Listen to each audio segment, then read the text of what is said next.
Hi, this is Nina. This is Funky. Welcome to Funky's Kitchen.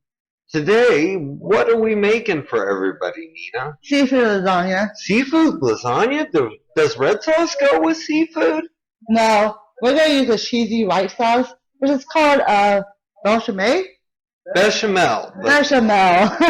And we are also going to make some cheesy garlic bread to go with that. Don't you think that will be delicious? Well, I've never had seafood lasagna. I've never made it, so this is going to sound interesting. Okay, well, we'll even get a third-party review in there at the end.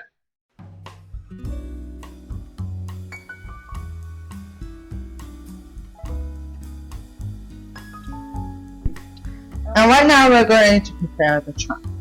Alright, so the smaller the better. We got a 26 by 30 per pound shrimp.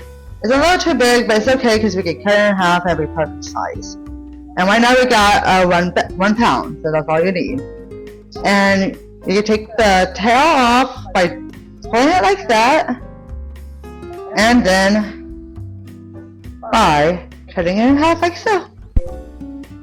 Okay, so what we have here is some relatively fresh cooked crab meat. And what I'm going to do is I'm going to go through and make sure there are no little spikes left in here, because if you're eating it and end up with a little piece of shard in your mouth, that's exactly great.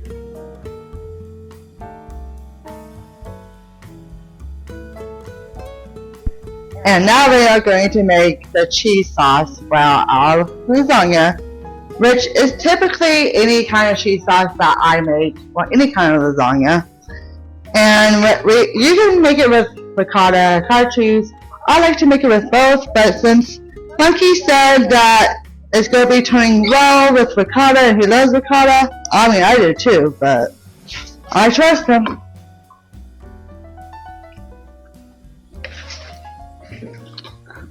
Alright, and then we're going to add 2 eggs because we're using 2 tubs.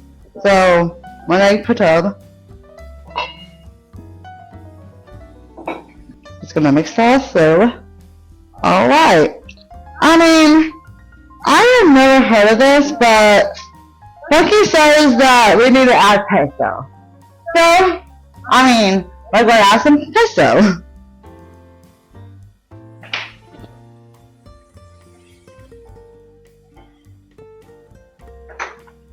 Let's add the whole jar. So this is also going to add its own flavor. Like you don't have to add any extra seasonings because it's, that'll be strong enough, but it doesn't need any extra. And let's add some more cheese. I love this cheese, and y'all are going to know that. This is my favorite mozzarella cheese. It's the pearls. Alright, just going to drop all that in there. And we're going to mix all of it until it's all cool up. I'm sorry. Cool. All mixed together. And the last step to this awesome cheese sauce, we are going to add yet another cheese, which is a mixture of asiago, Parmesan, and Romano. We're just going to take a little bit of little cheese in there and mix it all together. Okay, so what we're going to do now is we're going to bring a little bit of butter over medium heat and let it melt. Okay folks, now we've got about 1.5 tablespoons of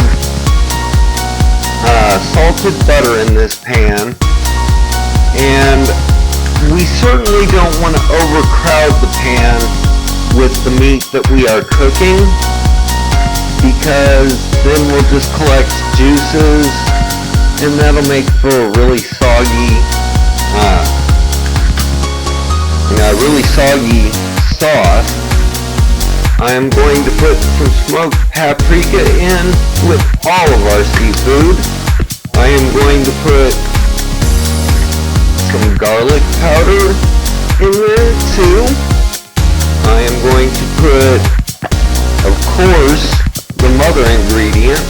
I'm going to put some salt in there, but not a whole lot. Think about the fact that it is seafood.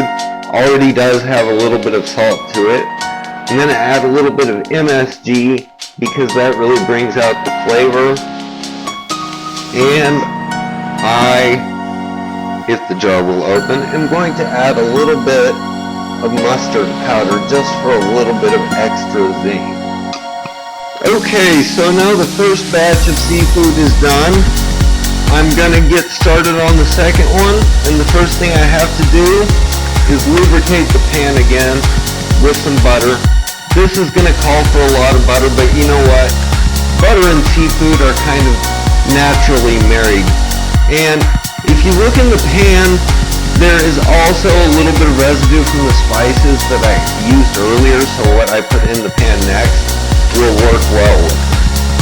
And now I'm going to do the first batch of scallops. We are going for about 12 ounces of all the seafood that we bought here. This is going to be a very meaty seafood lasagna. Now, as I said, it's the same ingredients or the same seasonings as with the shrimp that I just did. Salt, garlic, some paprika, some accent, aka MSG, and a little bit of ground mustard powder. Now these are bay scallops. They're very, very tiny, and you need to be quick with them or you will overcook them and they will taste like rubber bands. So you kind of want to keep these dancing all around the pan the entire time. And they are actually getting very close to being done. So they will come out of the pan right about now. Okay, and the last of our seafoods I am going to end up putting an extra dollop of butter in for because I don't want to burn everything to the bottom of the pan. I want to get all those wonderful seasonings mixed up and around. So all of this crab can pretty much go in at one time because it's all pre-cooked. We're just going to use the butter and residual spices in the pan to season this crab. As you can see, the color doesn't change much because, well, it's already cooked.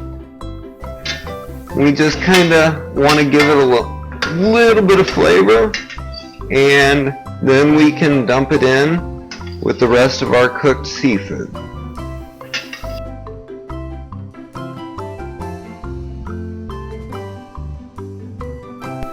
And right now we're making the bechamel sauce. And we're going to start out with melting some butter. We're going to do 4 tablespoons of that. And we're going to add 4 tablespoons of olive oil.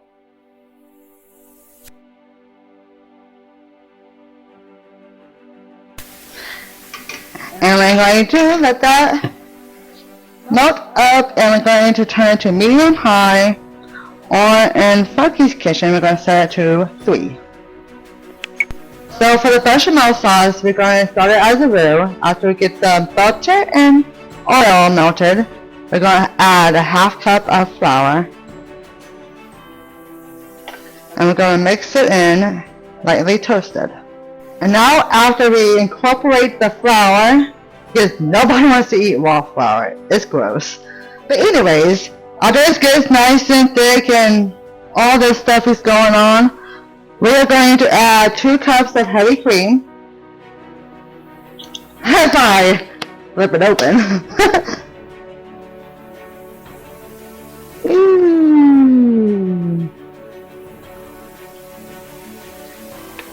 And of course we have to mix it in.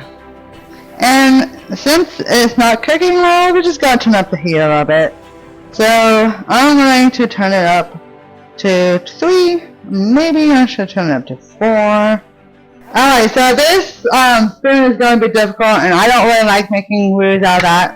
So I'm just going to use the whisk. It makes it so much smoother. No much lumps. I work well with a whisk. Oh, and now it's working beautifully. Oh my gosh. So yeah, after we get that heavy cream mix, we are going to add some milk, 6 cups. I think it needs a little bit more, but we can save some, so if it thickens up, we can add a little bit more if we need it. Alright, so as we get a nice smooth texture, like so, we can add some more milk, which I have done while I cook this. It has a nice velvety right now. So we are going to add the mixture we use for the cheese sauce. Cheese filling.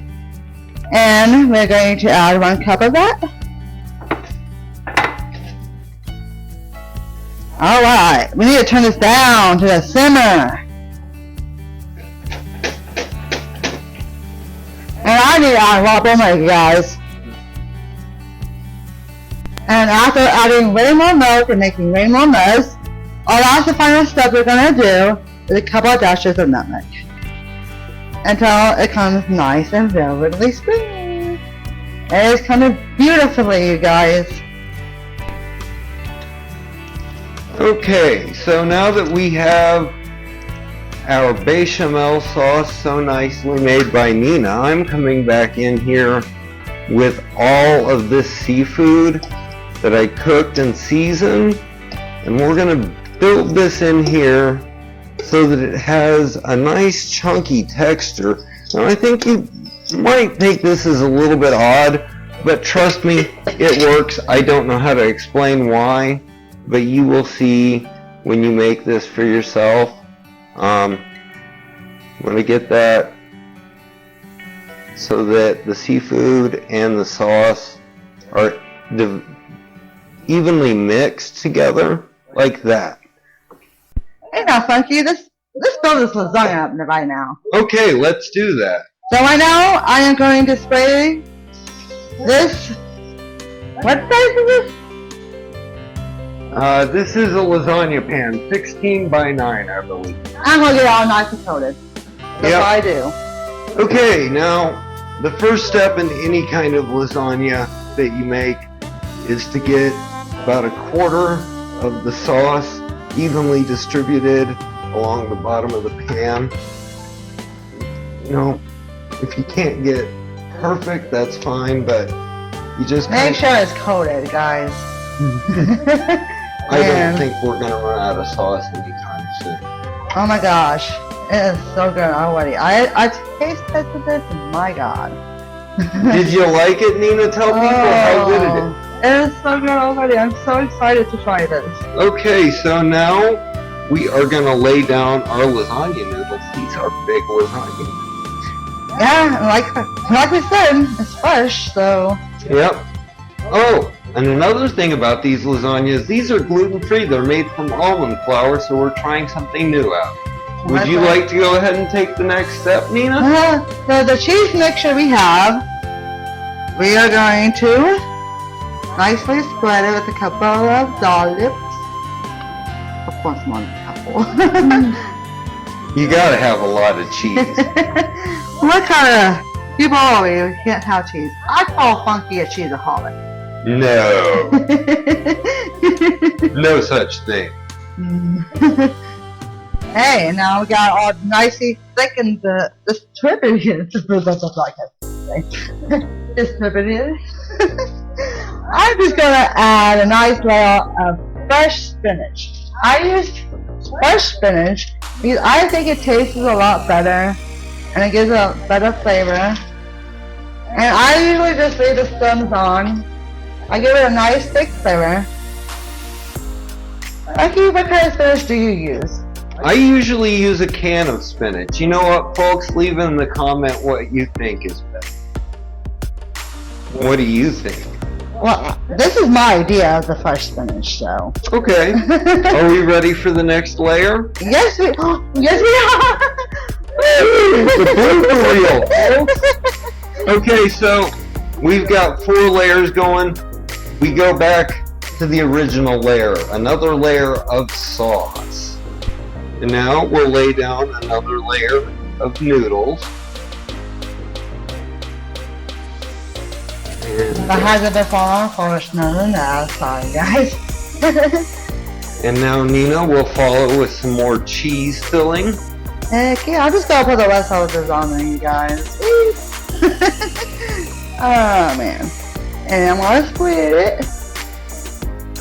Get it all nice and splittable. And this time, I am not gonna add another layer of spinach because I think we have enough, so. You're gonna add the sauce. Add another layer of sauce. You want to make sure that you have some left over at the end to sauce all the noodles with, but there is going to be sauce all over this thing no matter what direction you look at it from. Dude, I think we should have made more sauce. Oh well. You can just dabble it out there. Make it all even and nice. And besides, one of the nice things about the top layer of any lasagna is less about the sauce, more about the melty, bubbly cheese. So here we go, getting the last of the sauce on there. And Nina, if you want to dabble that out across those last sheets of lasagna, I would really appreciate it. I hope I don't eat it first. I love my cheese. No? Oh no! Anything left in that cheese bowl of yours? A little bit. And hey, we're almost done. So after we get it all nice and evenly distributed, we're gonna add our final cheese, which is just a shredded mozzarella. And I love this cheese. Now, I love it when I do it like this. We have got our oven preheating to 375 degrees, and when Nina is done putting the cheese, the mozzarella with a little bit of the 3 cheese mixture blended in with it, I'm going to show you a little trick that someone on YouTube taught me about a year ago. And it's all done. All nice and covered with cheese. Okay, so what you want to do now is you want to prepare a loose tint of aluminum foil over the top. And want me to help you? Yeah, you don't want it crimped tight. You want it loose with space over the top. This is what he says, you guys.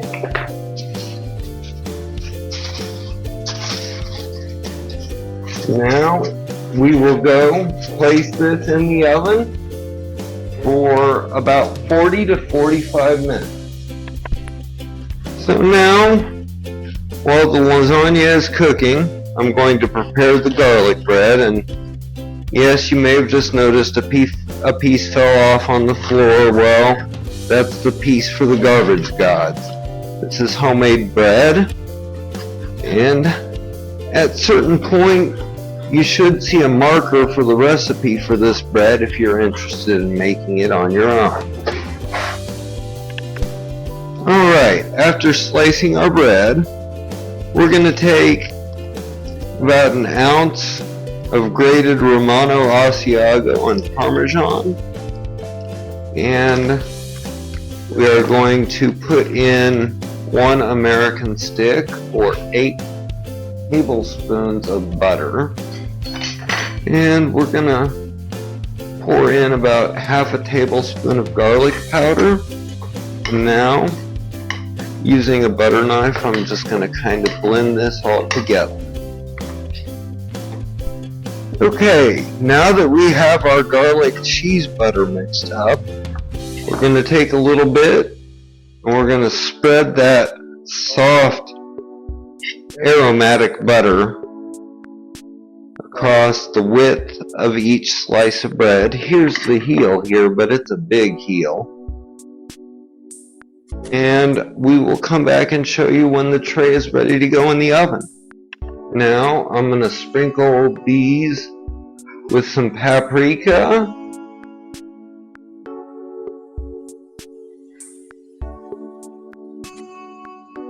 And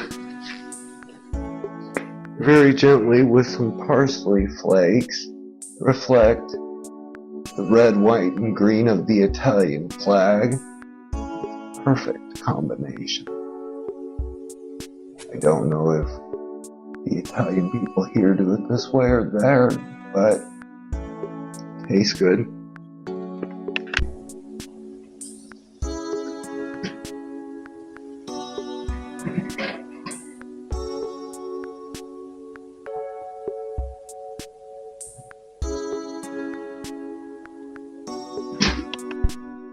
Okay, our lasagna has been resting for about 35 to 40 minutes, and at this point we are going to toast our garlic bread.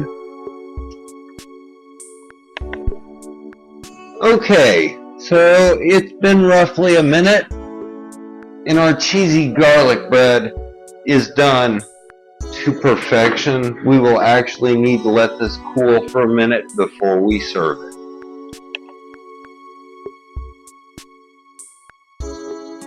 So, since this is my first time testing it, I think the viewers should know my first reaction.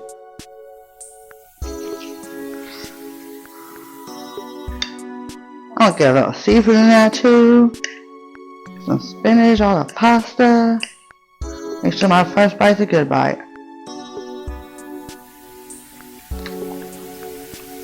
Wow, that's so good. Oh my god. Well, how many stars would you give that, Nina? This is restaurant quality. Top notch.